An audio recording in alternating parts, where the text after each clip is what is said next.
বলতে পারেন তিব্বতের উপর দিয়ে কোনো বাণিজ্যিক বিমান কেন ওড়ে না? আসলে এই প্রশ্নের উত্তর লুকিয়ে আছে তিব্বতের জন্য ব্যবহৃত বিশ্বের ছাদ উপমায়। তিব্বত একটি মালভূমি, যার গড় উচ্চতা সমুদ্রপৃষ্ঠ থেকে 5000 মিটার এবং পৃথিবীর সর্বোচ্চ শিখরগুলির আবাস এখানেই। তাহলে এর সাথে বিমানের কি সম্পর্ক আছে? আধুনিক যাত্রীবাহী বিমানের কেবিনগুলো চাপে রাখা হয়। যখন এই চাপ ব্যবস্থায় কোনো ত্রুটি দেখা দেয়, তখন যাত্রীদের শ্বাস নিতে দেওয়ার জন্য প্রথমে অক্সিজেন মাস্কগুলি সক্রিয় করা হয়। যাই হোক, অক্সিজেন সিস্টেমের ক্ষমতা 15 থেকে 20 মিনিটের জন্য যথেষ্ট। তাই কেবিন প্রেসার সিস্টেমে ব্যর্থতা দেখা দিলে পাইলটদের বিমানটিকে 3000 মিটার উচ্চতায় নিয়ে যেতে হয়।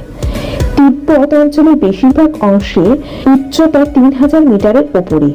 এছাড়া তিব্বতের বিস্তীর্ণ এলাকায় কোনো বিমানবন্দর নেই, তাই জরুরি অবতরণও সম্ভব নয়।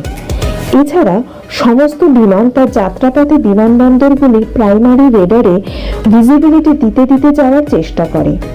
এতে বিমানের অবস্থান নিখুঁতভাবে এয়ার ট্রাফিক কন্ট্রোলার জানতে পারেন, ফলে তাকে সুনির্দিষ্ট নির্দেশ দিতে পারেন বা আসন্ন বিপদ সম্পর্কে সচেতন করতে পারেন।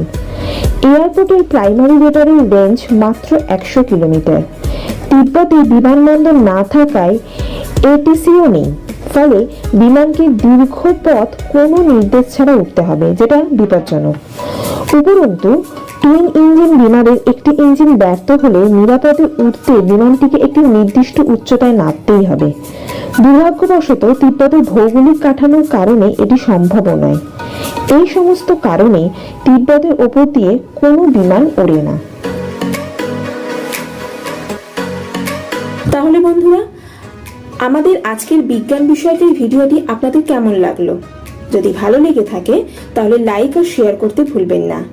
আর নতুন কোনো বিষয় সম্পর্কে জানতে চাইলে আমাদের কমেন্ট করুন, আমরা ওই বিষয়ে ভিডিও করার চেষ্টা করব। আমাদের চ্যানেলে নতুন হলে প্লিজ সাবস্ক্রাইব করতে ভুলবেন না, আমাদের ইন্সপিরেশন হবে নতুন নতুন ভিডিও বানাতে। তবে আজকের মতো এই পর্যন্ত, শিগগিরই আবার নতুন ভিডিও নিয়ে দেখা হচ্ছে। ততক্ষণ আপনারা আমাদের পুরনো ভিডিওগুলো দেখে একবার ঘুরে আসুন। আজকের মতো টাটা।